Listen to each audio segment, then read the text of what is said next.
Any hobby is about the story. And with any hobby, you have to be able to enjoy it, and you also have to be able to afford it.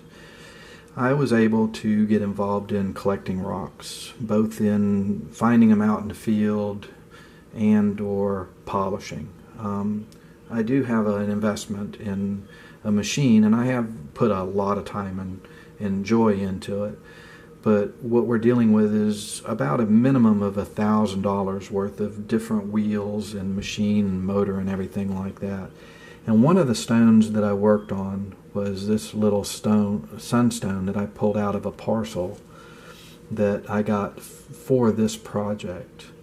Now, the first rock that frustrated me with hand shaping and polishing was one that I picked up on the side of the road.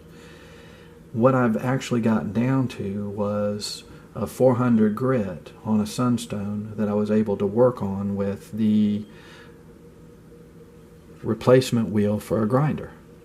For $20, I was able to get something that actually was able to shape as well as give me an idea what the rock was going to look like as I got closer to being finished. Of course, I did go down in grits from the hard wheel to a 150, 220, and then a 400. Nowhere near the 3,000 that I was able to get on my spinning wheel. But what we were able to actually do is shape a stone that fits in a small silver setting that will make a nice little piece of jewelry.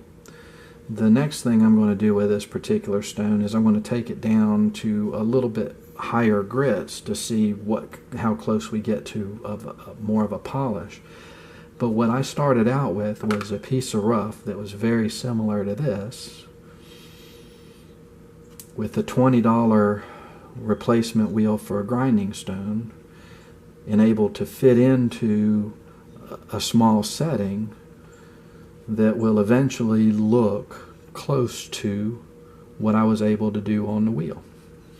All that because this rock that I picked up on the ground that I figured would be an interesting little subject did not sand well on wet dry sanding paper.